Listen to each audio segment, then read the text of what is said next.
I know the lighting's not all that great, and that might actually do something to alter the mood up in here. But this video is impromptu. Just happened to be putting it together because I was up here cleaning guns and bullshitting, watching YouTube videos.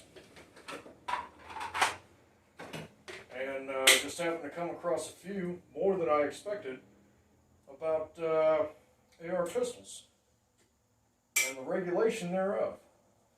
So everybody's crowding around their computers and wondering how it's going to go down, knowing that like midnight or 11:59 p.m. Eastern Standard Time is going to be the last bit of time that you get to, I guess, voice your opinion and protest of whether or not the federal government decides to outlaw pistol braces. Well, I'll be the first to tell you that you probably should have Form 1 that and paid $200 last time. Or the first time, rather. Because those pistol braces, while they do function well, they don't function like an actual buttstock does. So if you want to maximize the effectiveness of what is essentially a hobby gun, because that's what the pistol was, or the pistol brace was made for, right? So that, I guess what, disabled people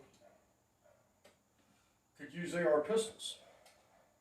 Okay, well, fascinating concept, and I can get on board with empathizing how one would want to shoot a AR after maybe being, I don't know, service-connected disabled. Or maybe even somebody who's not service-connected disabled, who'd never fired an AR before, would like to enjoy, doing it as a hobby, a sportsman's hobby. But just happen to have mine laying here, coincidentally. And this thing is nothing but a hobby gun. I've said that time and time again. Put it together with my bare hands back in 2013. Thought about getting a buttstock and thought about Form 1 in it, but I didn't know a whole lot back then about that. And also didn't really consider ballistics when I got the barrel, because this is only 7.5 inches. You'd think that'd be adequate for self-defense, but the reality is, when you're shooting a 62 grain pill out of this, you get about 1,900 feet per second, which makes it a glorified heavy 22. Will it crack some coconuts? Yeah, sure, but that's not the point of this. I got a real gun for that. This is basically just a toy that goes bang. It goes bang repeatedly. And if somebody came knocking on my door to confiscate this, or to check and see if I was in compliance, I'd simply spend 20 seconds, I don't know, maybe 30, who knows. I'm not on a time trial. And I would simply remove this brace, and that would be $115 out of my pocket, and I'd be like, you want this? Because it's just a part now. Without this, it doesn't meet the function or the definition of what they're considering an SBR now, or at least proposing to consider.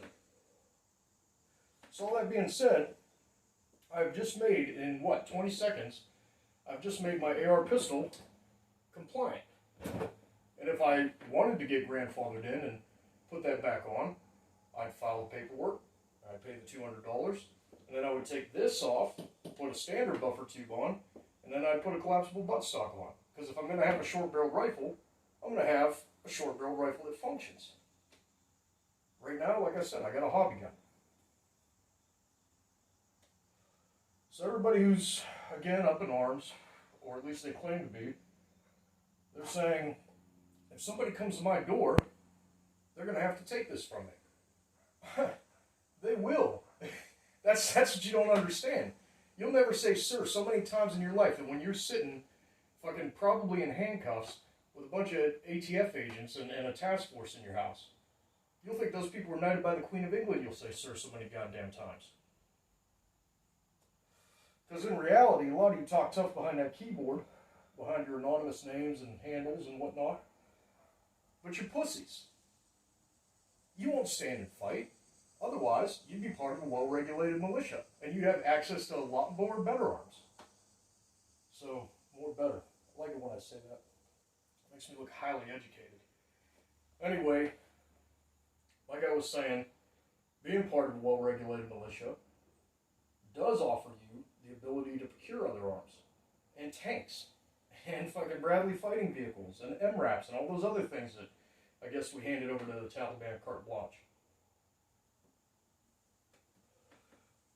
So, I guess I could just say, when it comes to these old guns, you can pick your battles, choose what hill you want to die on, or you could just be in compliance.